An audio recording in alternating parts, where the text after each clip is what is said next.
All right, let's go presenter mode. Hello, everybody. Hello, everybody. I can never decide. You want some music, Will? What do we think? What are the vibes this morning? Yeah, let's have some music. Why not? Yeah, let Why me not? Good see. morning, everybody. I can see everybody jumping in. Hello, everyone.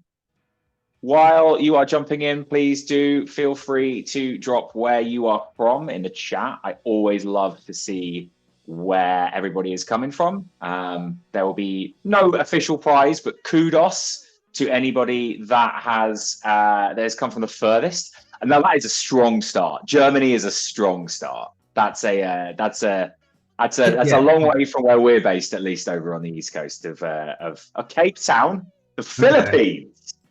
What time is it in the Philippines right now? That's Sales up wild. time. Sales hub time. Exactly. I Yeah. love it. I love it. Welcome, everybody. Welcome to the Sales and CRM Hug. If you're just joining, we're asking people to drop where they are coming from into the chat so we can see who is furthest away from Eastern time zone right now.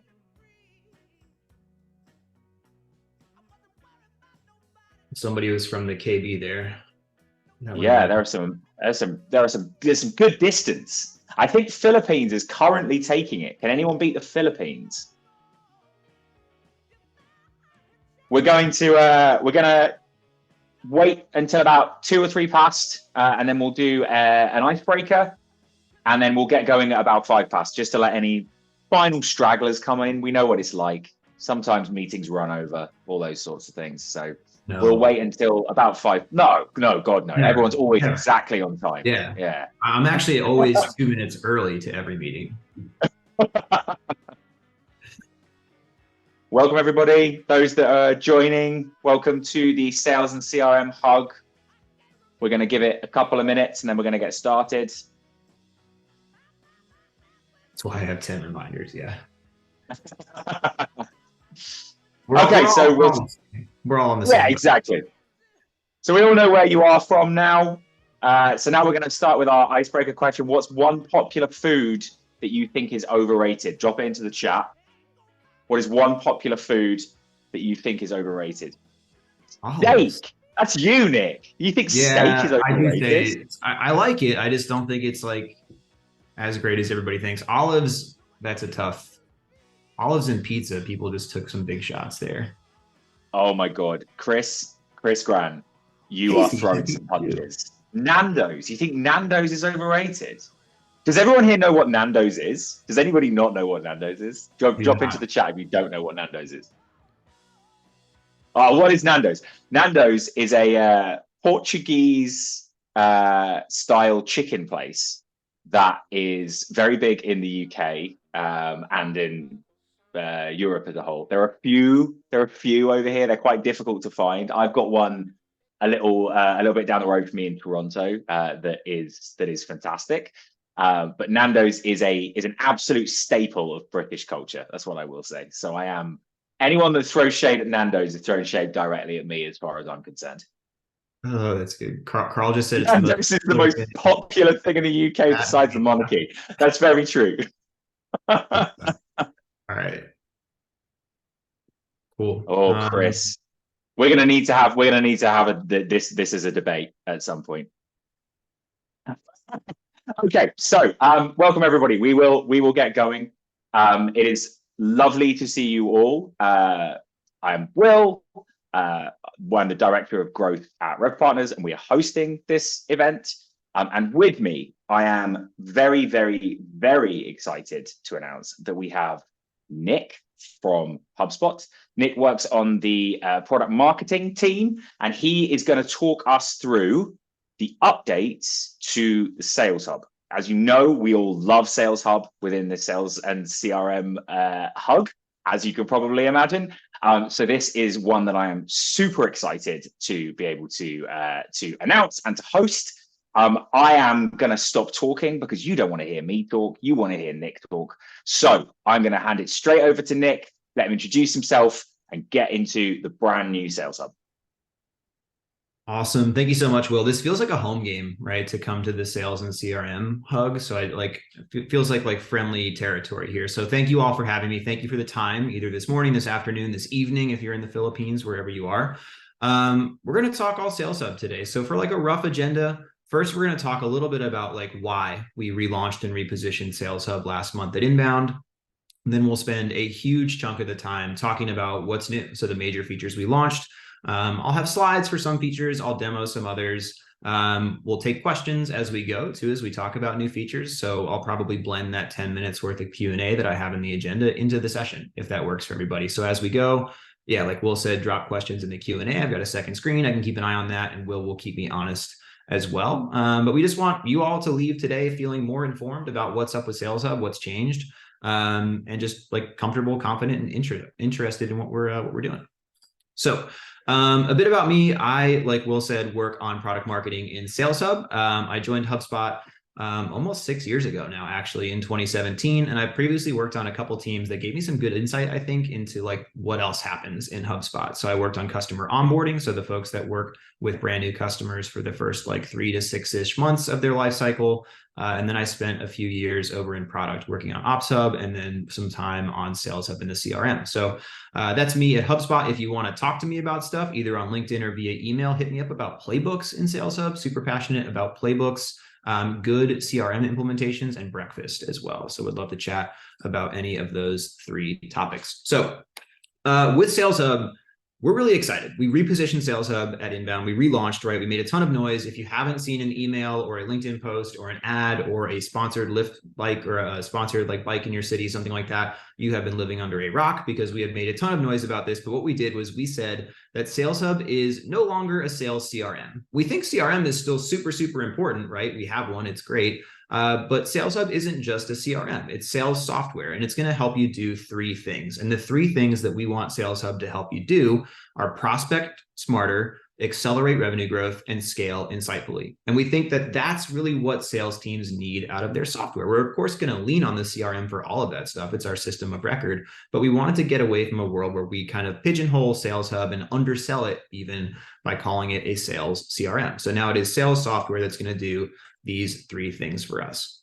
And we chose now because we, for the relaunch at least, because we realized there was just an opportunity to, I hate using the word disrupt, but it's kind of like disrupt what was happening.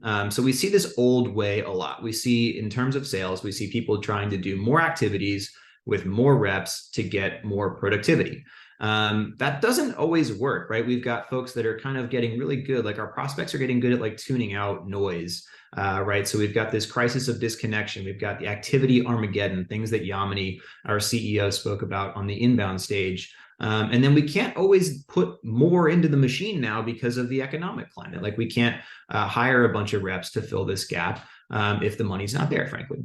So what we want to do with Sales Hub is find a way to get the right activities, so connection-oriented activities, completed by effective reps that are assisted by AI, not replaced by AI. That's horrifying. We don't want to do that. We want to assist you with AI, and that's going to equal productivity. So instead of this old way where we've got like disconnected folks, we've got like an avalanche of activities and headcount constraints, we want relevance, intelligence, and diagnosis powering every step of the sales process. So that's where we want to get to. It's our dream. We don't just want to throw more things at a problem. We want to throw the right things at the right time at a problem. So thinking about the repositioning, this is like a cool way to visualize it. So I mentioned before we were sales CRM, and that put us squarely in with like the pipe drives, the Salesforces, and the dynamics of the world, who we are still competing with. But in reality, Sales Hub is much more than that. Sales Hub is prospecting software, it's selling software, and it's analyzing and coaching software. And that's kind of like where Sales Hub comes in at the intersection of those 3. And then if you think about in terms of like competitors or like market space or something like that, it's sales engagement software, it's deal management software, and it's sales analytics and conversation intelligence or revenue intelligence software. So it's just a better way for us to think about Sales Hub, to build Sales Hub, instead of just saying, oh yeah, it's a sales CRM that does these kind of ambiguous things. We back that up though with the product. So I've been talking a lot about like hand wavy marketing stuff so far, but we back this up with the product. And you can see we've got prospecting smarter on the left, managing deals in the middle, and analyzing and coaching on the right hand side. So the product is built to align with this positioning as well. So our 3 rings here line up with the 3 columns here. And we're going to talk through the stuff that's bolded and called out today. So we did a lot of work to make these 3 use cases and these 3 areas resonate this year in the run up to inbound. All right, so that's enough of like the exposition, kind of the building the team montage, I guess you see before the action in a movie. So let's actually talk about some new features. And I want to start off with prospecting smarter and talk about some stuff here. But before I do that, I want to set the stage because we did a really important thing this year. We entered into this kind of like prospecting like market space. We've always kind of been there lurking around. Like we had sequences, we had meetings, we had tasks, like some tools you would need to prospect, but we didn't ever officially have a solution for sales engagement and prospecting. Now we do post inbound. That was our biggest investment in the run up to inbound, was in this prospecting and sales engagement space. And we're solving a pretty big problem here. I probably don't have to tell the folks on this call that marketers and salespeople often struggle with lead funnels and prospecting and just the idea of lead gen, right? Like it's not a new theme. It's not something that happened overnight. But the struggle around leads causes all kinds of issues, right? If we have unreliable reporting because we don't have the right visibility into leads, we have salespeople saying, hey, those leads stunk. Marketers say like, hey, well, you didn't reach out to them for 2 weeks. So we don't have a way of like holding each other accountable for different sides of those service level agreements. And that just breeds misalignment and distrust between marketing and sales if we have a lack of visibility or just a broken process around prospecting and lead gen. And then if I already have these problems, if I start to scale that up, either in terms of volume or the velocity of leads, I'm going to have even more difficulty managing leads at scale. And what we are excited for now is that Sales Hub actually solves these problems now by more accurately modeling a lead journey in HubSpot and providing downstream tools, empowering downstream tools that make lead management and reporting super, super easy and kind of clear up these problems that we've historically seen between marketers and sales.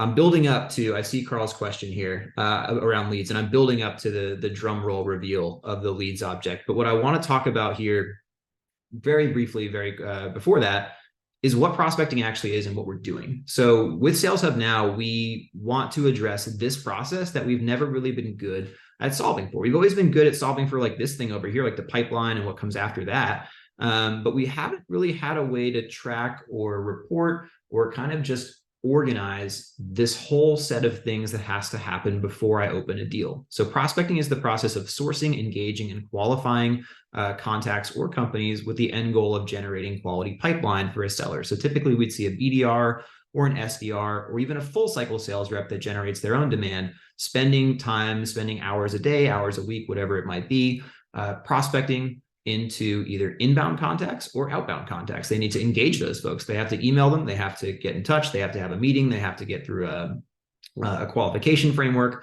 There's a ton of stuff that has to happen to get somebody from being just a semi-unknown inbound or outbound lead all the way over to a deal that I feel comfortable handing over to an AE. So yeah, again, the TLDR, there's a lot that has to happen, but HubSpot wasn't that great at solving for it because we didn't really have a home base for prospecting. But now we do. And one of the absolute biggest, most game-changing features we launched at Inbound was the new lead record. So a leads object that's going to represent and track the process that a rep, typically a BDR or SDR, goes through to qualify a contact or a company before they become an opportunity and a deal record is created. And notice that I bolded the word process. We are tracking a process here, not a person or a company at any point. So this is a screenshot, and I'll show a demo of this in a few minutes, but leads are associated with the contact record, the company record, or both. So this is like basically just a pre-deal. It does not replace the contact. It does not replace the company. It does not eventually turn into a contact or company like some other platforms we are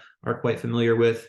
But leads are visible in the workspace and are associated with a contact record, a company record, or both, and just represent that beginning of a sales process. So this part here, the sourcing, engaging, and qualification of leads before they become a deal in my pipeline. And they fit in really, really well into the contact journey. So on the top, this is my contact, and this is a super simplified version of a contact lifecycle or a journey inside of HubSpot. So I've got my new contact, and say this is inbound. I'm going to be nurturing that person to the point where they're a qualified contact. And then at that point, I would rely on my sales team to actually do some prospecting, so some engaging and qualification to get them over to where they're an opportunity, where I've always had a deal record, where I'm then selling to that person to get them to become a customer. What we've added is this lead record, and the lead record helps track this process. So prospecting to get somebody from a qualified contact that we feel pretty good about, but not sure about, over to being an opportunity. So really nothing has changed in our old process, right? All this stuff over here on the top and the deal record, we're just adding a record with stages to help track the prospecting process as well. What's really cool is that we're not really replacing anything that's working well. And by that, I mean lifecycle stages. Lifecycle stages are a huge part of HubSpot. They're a huge part of everything we try to do. They're a great part of setting up a really effective, just well-run process, I think I'll say, in HubSpot. So we're not replacing those. In fact, we built leads to sync seamlessly with lifecycle stages. So imagine I've got a new contact, right? And then eventually they reach MQL or some sort of stage that I have determined and defined as qualified. I can tell the settings in HubSpot to go ahead and just create me a lead automatically at a certain stage or at multiple stages even. And then that lead drops into my lead pipeline in the workspace, and I can work that lead on its own. If someone creates a lead manually, so outside of this automation, if I'm just a rep, bopping around the world and find a good lead, create them in CRM, open a lead for them, I can also automatically sync that contact lifecycle stage to make sure it matches up with where it needs to be based on the fact that I've opened a lead. So the TLDR from this slide is we've got everybody covered. We want leads to work very, very well with things that are already working well in HubSpot, specifically lifecycle stages. So we do have a couple of questions that have cool. that have jumped in, Nick. I want to make sure that we are covering them off as we go along. So we had our previous question from Carl, which was around recommended best practices to hand off between BDR and AE at that point. So I guess the real question there is, once you hit the end of that flow that you were just describing, when you do hand it over as a deal, what's your recommended handoff process at that point where you're handing off to a deal? Yeah, that's a really good question. And I also see the question about multiple contacts or multiple leads on a contact as well. So I'm actually going to answer this in the tool, if that's cool, Will. So when I go into the workspace, that's great. This is where my leads land. And you'll forgive me, this is a demo portal, so some stuff's going to look really, really funky in here, but because we've been using it a ton. But say I've got Marcel, and Marcel is a lead. This is the lead record. So I could go ahead and view Marcel's contact record if I want, but I'm going to pop back into the workspace and just view the lead record. And I can see a couple important things here. So I can see lead stage, which is unique to the lead record. So when I went ahead and enrolled Marcel in a sequence right from the workspace, that automatically updated Marcel's lead record stage to attempting, because I have attempted to contact this person. If Marcel were to email me back, or if I were to log an engagement on his timeline, that would also automatically update this to connected. But as I talk with Marcel, or as we email back and forth, if I ever qualify that lead, I can actually manually, or not manually, I can require a deal be created when this lead is qualified. So to answer Carl's question around best practices for the handoff, enabling this setting where I'm requiring deal creation is step one. So I can actually say hey, before I'm even able to save that lead and myself as the BDR get credit for that qualified lead, I have to fill out whatever properties I need in here. I can assign the deal to an owner, and then I can go ahead and create it. So that's my handoff. And then from there, I'd say whatever we've been doing in the past, and I think you all probably have some good ideas around this too, but if we have a workflow that alerts a seller to a new deal created in their name or something like that, or an in-app notification, or if we have a report that's built or a dashboard that tracks new deals, whatever it might be, we can have all that already happening or already built. But I think the biggest thing to do here is to require that a deal be created when a lead is qualified. This is just your standard deal creation pop out, whatever we call it, fly out. So however you customize this in settings is how it's going to show up here. So you can require different properties, you can do all kinds of stuff here, but yeah, this is step one for sure. To Michelle's question about contact generating multiple leads, absolutely. And that's a major advantage of the way that we've built this solution. So I'll pop back into my slides to show a little bit of a better visual here. Leads associate to activities, companies, contacts, and deals, and they can have a many-to-one relationship back to that company or contact. And that's how it works in real life, right? So not to call out Salesforce, but to like kind of call out Salesforce, we know a lead turns into a contact, automatically generates an account and an opportunity, all that kind of stuff. That works. That's pretty cool, but it can only happen once. We know that there are going to be times where I open a lead for someone and I get all the way to like where I think, oh man, I've got one, like, heck yeah, like they're qualified, and they're like, oh, I spoke to my boss, we don't have the budget, call me back in 6 months. So that person is not an opportunity. They're still a contact, but like I'm going to want a new lead for that person in 6 months. I don't want to leave that old one open. So what we built is a way to close that lead, to disqualify that initial lead record and say, hey, timing was bad. I can fill that out in like my disqualification reasons. And then 6 months from now, I can open a new lead or even automate the opening of a new lead for that person and more accurately represent, say, a disqualified lead that comes back through my funnel, or even repeat purchases. So think about HubSpot. If you buy Sales Hub and maybe a year later, you're like, hey, this is awesome, I want Marketing Hub. That's like a separate process. We might want to have a separate lead record for you as you work back through for a repeat purchase, like an upsell, a cross-sell, or something like that. So yeah, that was a super long way to say, yes, Michelle, we can have multiple leads associated to a single contact or company. We also have a few other questions that have popped up, which we'll see whether or not you're going to answer them throughout the rest of the process. So if you're going to answer in the rest of your presentation, then we can leave it. But they are, we have a few around what if we want the AE to approve the lead before a deal is created? So Ooh. Before a deal is generated, how can we get an AE to approve that first? That's a good question. So I have thoughts too. What do you think, Will? If I wanted to, or you go ahead, I'll think. I was going to say that from a process and adoption point of view, I would challenge that back, and I would say, why is it that you feel the need for an AE to approve that before it becomes a deal, right? Ultimately, what we're talking about here is we want to be able to upskill and train your BDRs to the point where they know whether or not a lead is qualified or disqualified. And therefore, that shouldn't ever really be a question. The way that would be flagged is if you are seeing unqualified leads becoming deals, right? And realistically, at one point, the AE should never have a lead that becomes a deal that is not qualified. And exactly what Nick said in the chat, there's a great use case for playbooks. If you can implement playbooks that have required information, so you literally cannot move it into a deal until the point at which you have the information that you need. At that point, that's when it becomes a deal. So I would push that back. If that genuinely is still a thing that you need to do, there's still that requirement. Yeah, absolutely. Like some clients will still want that. Some people will still want that control mechanism. So it is a great question. It's a great use case.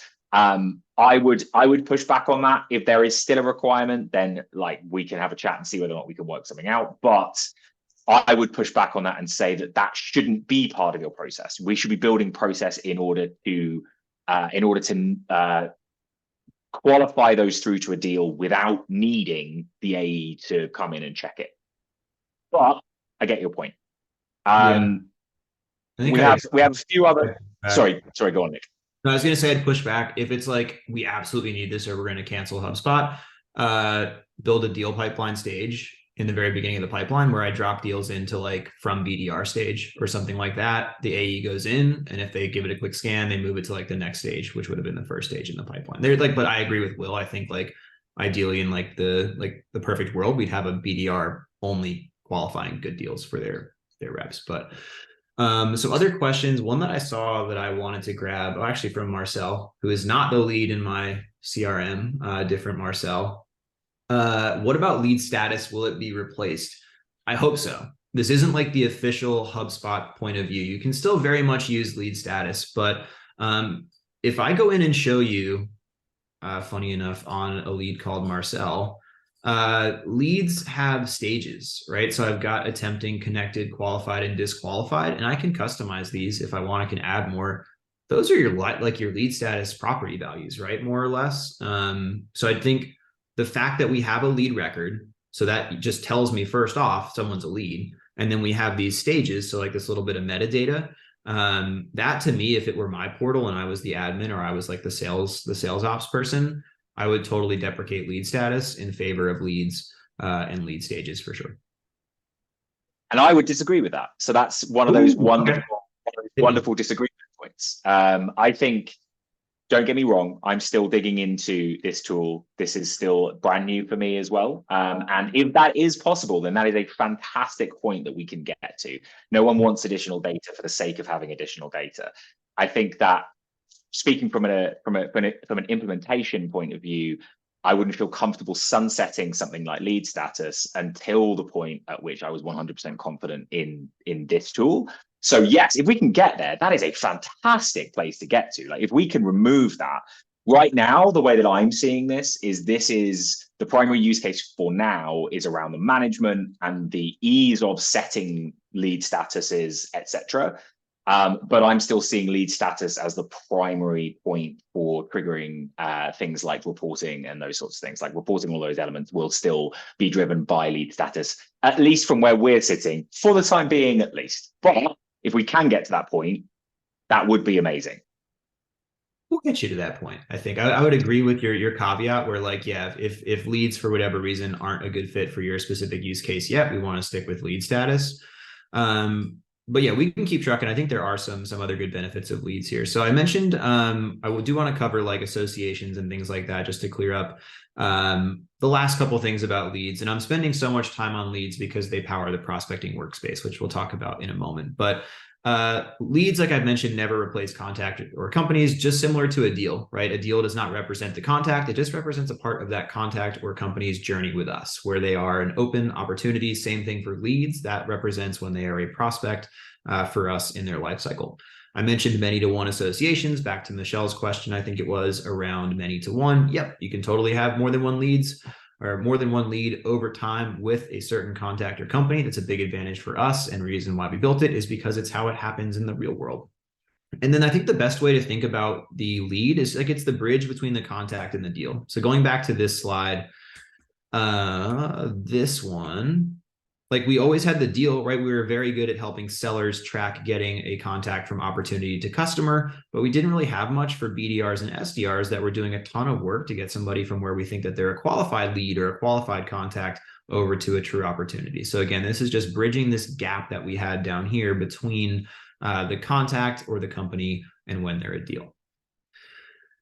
Last thing I'll say, and this kind of goes to the question I think it was Carl had about like, hey, like what if people aren't accepting my leads? And then Will answered like, well, you could see if, you know, leads weren't good fits. Leads power some super cool reporting out of the box, which is another reason why I'd say, Will, we can think about starting to replace lead status with leads, is because like we do a lot of this reporting natively. So if folks are in that workspace working their leads, one of the biggest new value adds for managers and leaders from all these new features is this lead reporting. So I can track lead conversion rate. I can track just a general overview of leads. So I can say like, hey, like how much revenue just straight up have I closed because of these leads? How many associated deals, time to first touch, average response time to that very first point of contact, all kinds of cool stuff come in sales analytics just from using that workspace and from using leads. So I've talked about it a lot. I actually now want to show the workspace, which is the biggest, most exciting new feature we launched at Inbound, at least in my opinion. So the workspace is a single pane of glass for a BDR or SDR or even a full cycle sales rep to do everything related to prospecting. We want to better serve this persona and we want to make their job easier. They have a very difficult job. They're managing dozens, if not hundreds of leads at a time. They have to have a really, frankly, like a really repetitive process they have to go through a bunch. And in the past in Sales Hub, you'd be clicking into contact records, you'd be clicking into your sequences tool, you'd be clicking into your task queue. We wanted to streamline all that and give folks a home base right here to do all that. So when I drop into my summary, I can immediately see tasks. And I don't have anything due today in this portal. Lucky me, it's a demo portal, but I do have 35 overdue tasks. So if I had any due today or had any overdue, I would click into this queue.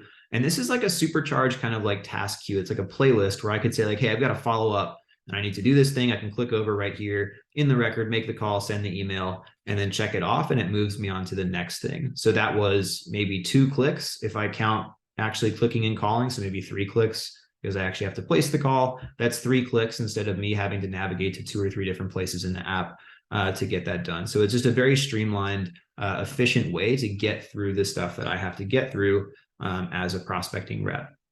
I'll also just be able to get a high level of what's happening in my day-to-day. So I can see like, hey, are there any upcoming sequences steps that I'm going to have to action related to these leads? What's on my calendar? Like in an hour, I need to remember to add Connor to our demo portal. Like I can kind of see that here at a glance. And then I can see my leads, which we've talked about. And leads are like the beating heart, the engine underneath the hood of the prospecting workspace. So here are all these leads that I've been assigned in this portal. So these can come in either automatically, like if I've got a marketing team doing some inbound lead gen and they've nurtured contacts up to the point where they're in MQL, they'll pop into here, or I could be doing outbound. I could be on LinkedIn or something like that, finding my own leads. Either way, I create leads, I get them in here, and I can action these folks very easily through the workspace. So again, just clicking on Marcel, not to keep using this one as an example, but from right inside the workspace, I can enroll this person in a sequence, or I could give them a call or send them an email. And this lead stage is going to catch whatever I've done. And I've already enrolled Marcel in a sequence, but as a result of that, the stage automatically updated. So I think like that's one reason why I'm so hot on this replacing lead status, is because that stage update happened without any additional work from the rep having to remember to flip the lead status, or from a workflow having to listen for like activity logged on contact, if so, like all that kind of stuff. So I'm a big proponent of leads and lead stages, but it just makes it easy on the rep, which is what I'm in favor of. And those downstream benefits that we give leaders and admins of like reporting, better process, better automation, things like that, kind of everybody wins here with the workspace. So we're still seeing lots of questions come in, which is awesome. Please do keep sending questions in. Some of them are very specific use cases. Some of them are more general. What I will say is, just from a timing perspective, I don't want to stop anyone from sending in any questions. So if we don't get to one of your questions, we will follow up afterwards with a written answer via email. So please do keep sending in those questions. Don't stop sending them in. We do have a few. Do we want to answer a few now, Nick? If that makes sense. Yeah, I think so. Let's do like maybe 5 minutes on leads, and then we can pop on to the next couple questions. Or next couple, Great. like on the show. What do you think? Yeah, that makes perfect sense to me.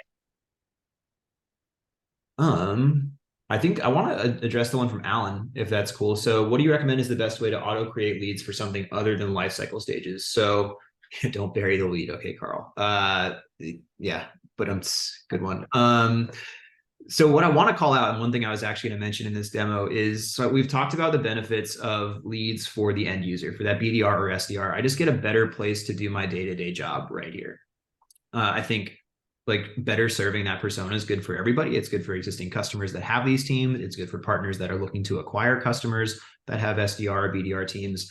But for admins and leaders, we've got some really cool tools, starting with workflows. And I promise, Alan, this answers your question, but we have leads supported inside workflows. So if you go into a contact or company-based workflow, you can access a lead record create action, which I'll show in a sec. And we also have our own lead-based workflow type. So if we want to automate based on leads themselves, we can do that.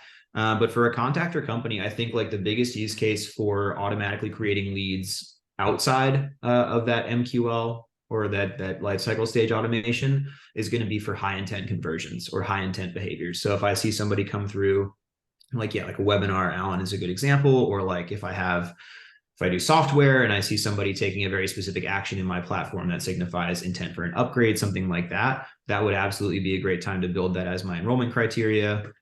Use my record create action, and then just go ahead and create a lead. And then I can even automate the label. So if I wanted to say, hey, this is a webinar, or this is like a product qualified lead that I know is a good fit, like let's just go ahead and call them a hot lead, drop them in a pipeline stage, and then save that workflow, assuming I've built the trigger. But yeah, I think like anything that's high intent behavior is going to be what's a good candidate for lead creation via workflow. Question from okay, well, quick one, I think. So things like, for example, can you use it to understand how many times a contact enters into the funnel before it is actually ready to buy? So I think this gets back to how many times a lead is created and disqualified before they actually come in and are ready to buy. I think you could. Yeah, so we could I can potentially. definitely see ways to do it. It doesn't sound like that's a native piece yet or something that is easily achieved yet, but there are definitely ways of doing that. Looking at the number of times that a new lead is created, that's going back to that previous comment that you made around the fact that you can create a lead, disqualify it, and then create a new lead afterwards. You could track how many times that's done and see how many times someone reaches out or you are calling something a lead before they actually move through into deal. That's definitely something you could do. Yeah. So that's a great question from where I'm sitting. But that's not something that you've like seen done or thought about on the initial roadmap up to this point, Nick? No, and I think it's because we built it so you could have more than one lead. Like there would be cases where like I'd have a customer that has 8 leads but has bought from me 8 times. So I don't know that like Yeah, logically there'd be a good way for me to like differentiate how many of those came before the first deal was closed. It depends on your business model though. If you only have one product or like one service that you sell, you could build a report that like in the custom builder that crosses leads with deals and like summarize or roll up the number of leads to a customer with it one single deal in the closed one pipeline. So there would be ways to do that. It just depends on your business model, I think, but not something that we built natively at launch. amazing. And then there's a couple of questions that both ask about lead pipelines. So Yeah. we have one around company lead stages versus investor lead stages. Like, can you have two different lead tracks, essentially, two different lead pipelines? And then similarly, there was another question around lead pipeline in the filters. So is there pipelines in the roadmap is essentially our question. Yeah. So we technically have a pipeline now. It's not visible like a deal pipeline is or as customizable as the deal pipeline is, but technically, actually, the better way to show this is in settings. We do have a pipeline. So we have stages, and then we have what we're calling like categories within these stages. So a good way to think about this is kind of similar to ticket automation. So we have ticket stages like open and closed, and then in there we can have different like sub stages and automation that move ticket records back and forth between open and closed. Similar here, where I can say, hey, like in progress, I've got 2 stages attempting and connected, and we've got some automation that's going to move back and forth as things happen there. Out of the box, we give 1 stage within the qualified and disqualified category. But I think I'm kind of getting away from the question. The question was if we can have multiple pipelines or if we have a pipeline. Yes, we have a pipeline. It is customizable here. It is a single pipeline at the moment. TBD on how we feel about multiple lead pipelines or things like that. Another thing that I'll be transparent and say is not possible is custom property definition via the UI, at least for leads. I think it is fair to assume at some point in the future we will open up leads for custom properties. We just wanted to be cautious with it at first, kind of in the way we were with custom objects and custom object creation at launch a few years ago. We restricted that to API. Same thing with lead custom property creation, but custom property creation would open up a bunch of possibilities for us in terms of like lead segmentation and even like representing 2 different pipelines of leads, so to speak. Question I'm looking at now. At the moment, it is not possible to add leads from a list, but only one by one. Is it something that will be implemented? You could maybe do that in a couple different ways now. You can add leads in bulk. So if you go into contacts and contacts, and I know these filters don't exactly match one-to-one with list filters, I can go in bulk and create leads for all these people. I won't because I want to be nice to my demo portal.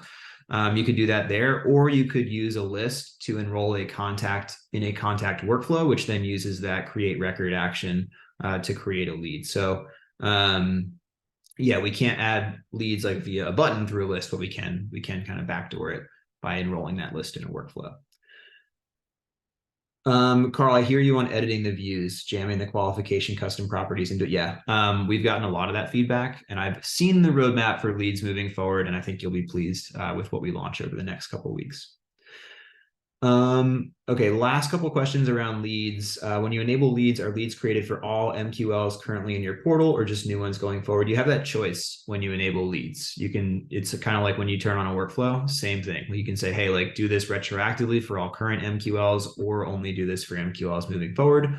Up to you. That's also a place where you could, if you're thinking about migrating to leads, you could think about a workflow where it's like, hey, like I want some of these MQLs that exist to become leads, but not all. If I can represent what those like some are via a workflow enrollment criteria, you can enroll all your contacts that you want leads for in workflow, create a lead, and go from there.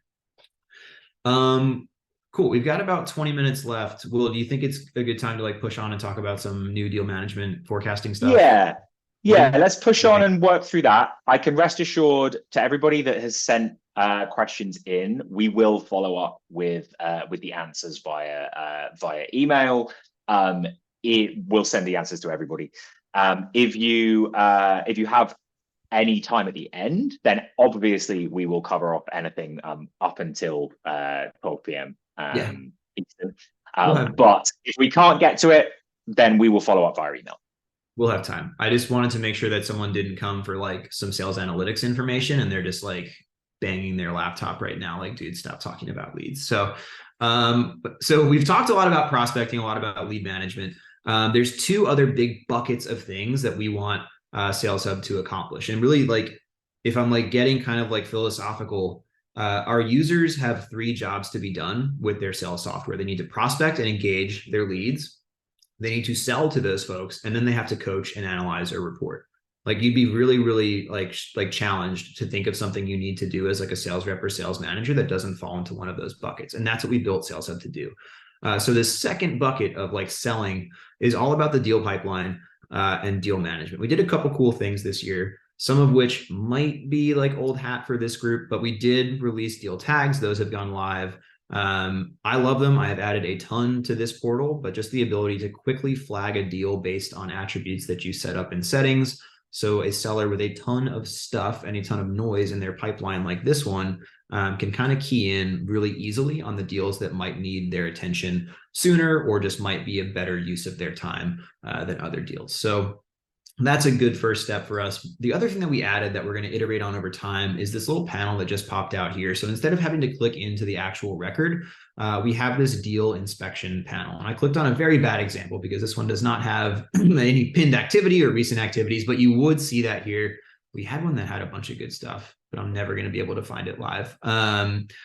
This is helpful, like if I'm clicking through just trying to get like gauge the health of my pipeline or to see what I need to be doing next. I can click on these things. I can see about this deal. If I pin myself a note, which would be a good best practice as a sales rep, I could see that here.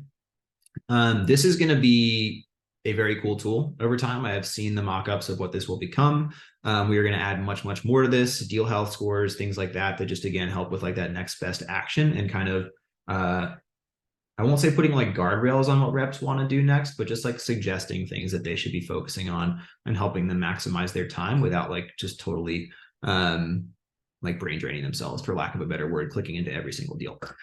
Another thing we added is this deal insights well. So this is kind of cool. Like this is all stuff that we can see in custom reports. You can build it or you can see it in sales analytics, but we just wanted to pull this up into the forefront and give more contextual insights into what's happening in the pipeline without having to do the work of building a report. So this does respond to filters and stuff like that. But myself as a rep, like this could be pretty cool for me to come in and see like, all right, like how am I looking? Like, what am I doing overall?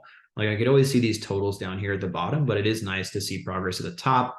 If I'm a manager or a leader, I could filter this by team or by different members of my team to see how we're doing overall. Again, like contextual reporting. So if I'm like, okay, like how are we looking? Like the weighted amount doesn't look so great, or I'm crushing it this month. Like what happened this month? I can actually see that number and then scroll over and kind of see what's going on here. So just bringing reporting into where we're already doing stuff is important to us as well.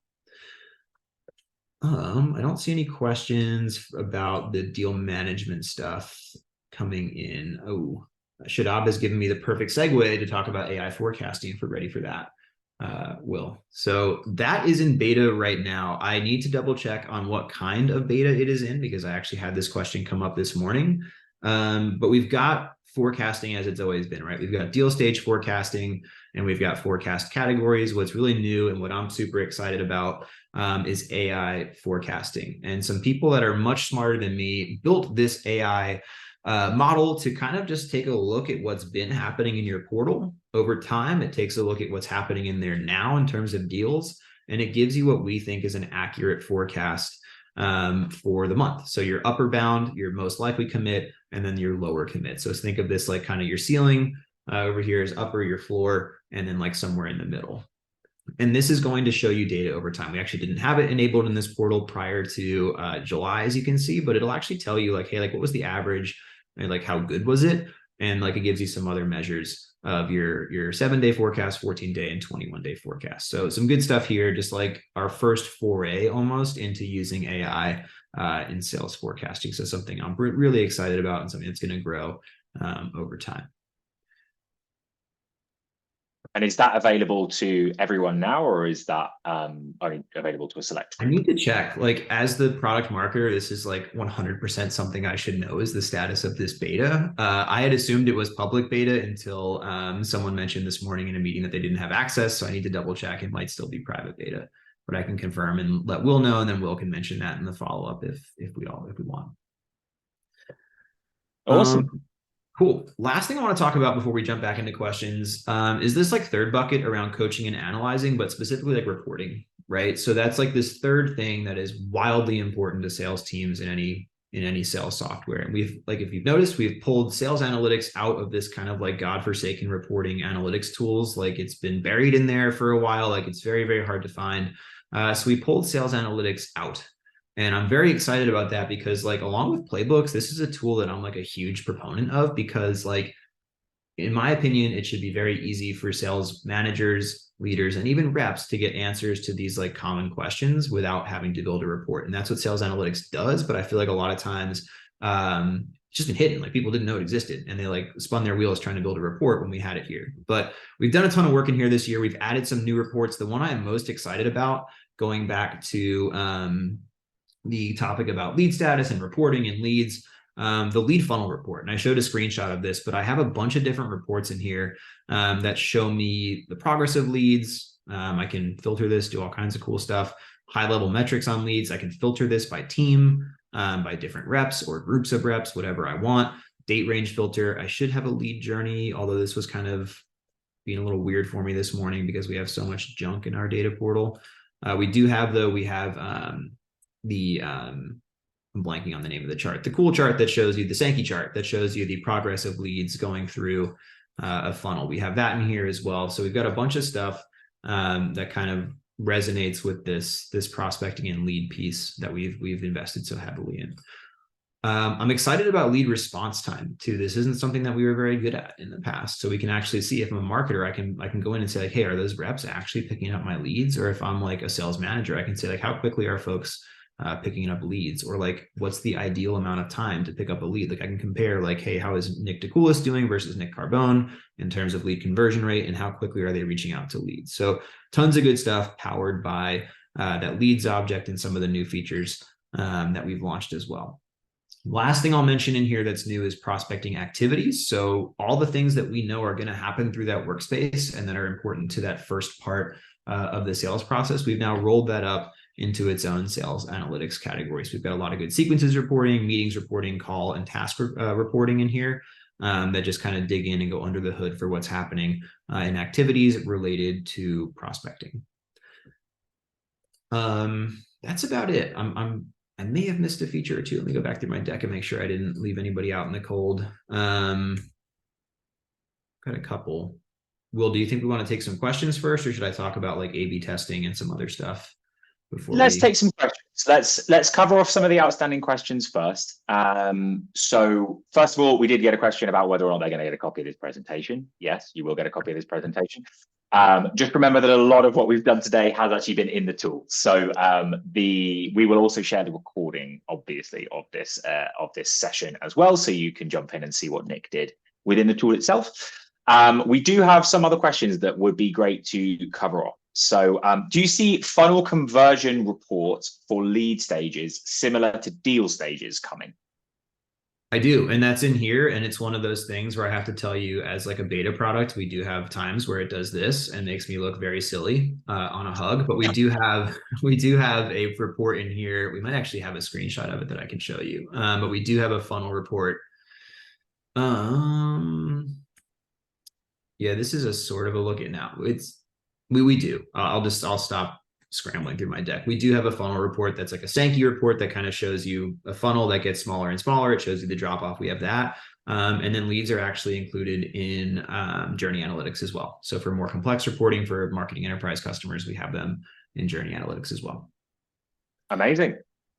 Will we be able to configure custom task types or events like demo or discovery meetings that we want to track and report on the prospecting workspace? You should be able to do that already. I don't know about task types. I'd have to look. It's been a while, but I know we can configure custom meeting types, right? Mm-hmm. Check me on Yes. that. So like, yeah, so if you wanted to, Yes. you can do those. And then I don't know if I mentioned or not, but leads are a data source in the custom report builder. Like as of launch, we had support for workflows and reporting. So if you wanted to go in and build a report of leads crossed with activities, you could actually start running those reports of like, hey, how many demos did I run? Or, show me all my leads split by the activity type. Maybe show me all my qualified leads with a count of all the different activity types to get a sense of like, what is pushing leads through the funnel. So that's a long answer. Short answer is yes, I think, for custom meeting types, and I think custom task types, but I need to double check that. Amazing. I think that's everything we've got on the official Q&A. We've had one other question, which is very much more of a use case question within our chat from Elizabeth. We have multiple lines of business for our manufacturing company. We use an initiative field and lines of business field to sort what product we are selling. How do we distinguish this in the leads function? Just passing that in my head as I read it. No, I will say to Elizabeth, one of the most common requests we've had is a products field or a services field on the lead, like just having that property on the lead. So at the moment, there's not a way to distinguish that on the lead itself. Although we hear that, and when we hear things a lot, we tend to build it. So stay tuned. I think what we could do, if you have two different teams that handle those leads, we can make sure that we're rotating the leads to those different teams. Like if I have a BDR team that does business line A and a BDR team that does business line B, we could make sure that they only get the leads that are relevant to them. Same thing for that deal creation flow. We could figure out a way to assign those deals to the correct sales reps. But in terms of splitting out the lead pipeline, we don't yet have a product custom property defined, but that's something that we're probably going to add here in the very near future. Awesome. That's all of our questions that has been asked so far. So if you do have any final questions, we've got a few minutes left. So if you have any questions, drop it into the Q&A. Do you have anything else to cover off, Nick? I do. I forgot like one of the coolest things, and the PM that built it would be so sad if she knew that I forgot this. We have added A/B testing for sequences, which I'm very, very excited about. That's been a huge ask for years and years. We know competitors of ours like SalesLoft and Outreach do that natively, so it's been kind of weird that we didn't have that. No more. We do have that. So if I come into a sequence and I want to add an A/B test, which I have done here already, but I could even add a C test if I want. I just click that little button in the bottom right for add A/B test. I can find a template that works for me, and then I add that in. And when I turn these on, I'm now going to send an even split and a random split of these three versions of the email out to folks that I enroll in the sequence. And then over time, I'll be able to see performance of each variant and choose which one that I want to go with in the future. So we've got that. We did add a bunch of sequence analytics too that I should call out as well. So if I go back to my sequences dashboard, we now have revenue metrics, step level analytics as well. So if I go into a specific sequence, I'd be able to see step level performance of this sequence. So actually like, hey, like where are people booking meetings in this sequence? Like, do I have to call them 5 times or do they book after the first meet? Like things like that are evident here as well as these more revenue focused metrics. So that's an exciting update. Again, just kind of bringing insights into where you're already working instead of you having to go look for them. And then A/B testing is huge. We probably should have done that a while ago, but we did it now. It's available, and we're very excited to have folks start using that feature. Huge updates. Huge updates. I talk about burying the lead. So that's exciting, but we're very, very, very pleased with that. Alan, we did touch on the custom task types. The answer was meeting types, yes, for sure. But neither Nick nor I can remember whether or not you can create custom task types. If anybody does know the answer to that question off the top of their head, then please let me know. But because I cannot remember for the life of me whether or not you can create custom task types. I know that you can definitely We create can't, right? We have to be able to create. I'm pretty sure you can. Oh, okay. You cannot apparently. Been waiting years for it. Yeah. That's some great feedback. Yeah. Um, okay. Well, there you go. You're talking directly to one of the Sales Hub product teams. So that is a good place to raise it. Um, well, unless any final questions come in, which it doesn't look like it, I just want to say a massive thank you to Nick. This has been like drinking from a fire hose, and that is because you folks are creating such amazing updates at the moment. This is super exciting to see. Sales Hub is just on the up and up. More and more, it seems like every single time I look at it, there's a new feature, which is awesome. Don't get me wrong, it's difficult to keep up with it sometimes, but when every single feature is as awesome as what you've talked through today, it's just exciting. So thank you very much, Nick. I really appreciate it. We haven't had any outstanding questions other than a couple of small points. So if you do have any final questions, please do reach out to myself or Nick, and we'll answer any questions that you have. But otherwise, thank you so much, everybody, for attending. We will be sending an email with recording and all the information that you need at some point today or tomorrow. So thank you so much, everybody, and have a wonderful, wonderful week. Until next time, thank you so much. Thanks, everybody.